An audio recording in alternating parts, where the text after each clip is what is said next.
In 1872, Samuel Vick opened a drugstore on Marion's public square, where F.W. Woolworth's in later years was located.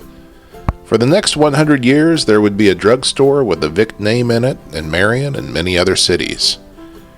In 1876, his daughter married John Klein, who would open his own drugstore in the southeast corner of the square, where the Style Arts shop would later be located and where Fox's Sports Cards now resides.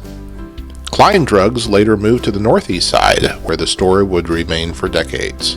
By the early 1900s, the Vicks were living on South Market in what is now the Bradley's Insurance House, and John and Mrs. Klein were living across the street in a home that was later replaced by Carnegie Library.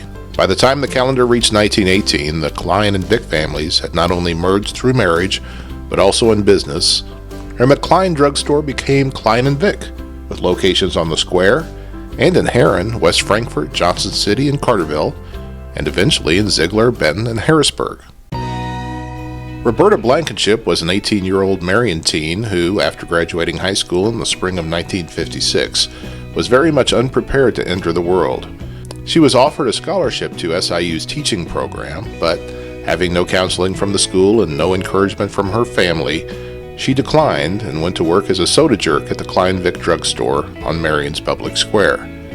It was one of dozens of drugstores and cafes with lunch counters near the downtown in that era. Roberta now looks back on a rich life that later included marriage, children, and a variety of job experiences and volunteer work, and she says she received a real education working at Cline-Vick's. We invited her to visit the former site of the drugstore, which is now under renovation and attached to our office on Tower Square Plaza. She recalls what it was like being inside the old drugstore and lunch counter. Mostly, though, it was like a coffee shop for downtown employees. The police department came in here, the CIPS people came in here for breaks and for their lunches, and you got the same people, a lot of the same people, so you got to know what they were going to order. Like that guy ordered grilled cheese all the time. I remember we would run specials on banana splits were like 9 cents at one time, I'm 17 years old and I come in here and I'm thinking, I'm going to have a banana split for breakfast.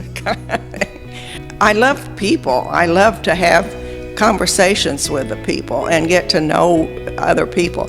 And so my aunt worked, she was the fountain manager, and so she got me a job. But it was a whole new outlook on life for me. I really, truly loved being downtown. While lunch counters were popular not just in Marion, but all over the United States, many of those counters were closed to people of color. At the dawn of the Civil Rights era, Roberta had her own experience learning the biases many African Americans had to face just to get a simple meal. I'm behind the counter, and this well-dressed black man comes in the front door, and he comes to me, and he says, "Ma'am, do you serve my people?" And I guess so. And so then he goes out, and my aunt, who's the fountain manager, she said, "What'd he ask you?" And I said, "He asked me if we serve his people." She said, "What'd you say?" I said, "Well, I guess so." She said, "Well, we don't." And I said, "Well, then you have to tell him that he can't eat here." But he brought his family in and we served him. I was familiar with black people just being people. And so I couldn't see why the black family couldn't eat with us. It was a small victory for that family at a time that would soon be followed by sit-ins at other cafes and counters in Marion and around the country.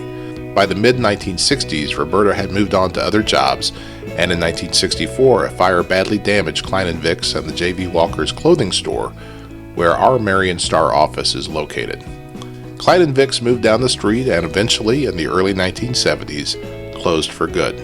Roberta has other stories of her time at Cline-Vick's, and they can be found in an article she shared with the Marion Star in our November 26th edition. After years as a civic leader, she says she is happy to see the recent development that will continue to give these old buildings new life. It blesses my soul. I am so pleased, having worked at Cline-Vick's out of high school, worked at W.T. Grant in the office there. To me, this is my hometown, and I'm very, very As always, we owe a debt of gratitude to Sam Latuka and the Marion, Illinois Historic Preservation website for background information for this Turning Back Time, and to the Arcadia Wealth Group for their sponsorship. Reporting for the Marion Star Live, I'm Bill Swinford.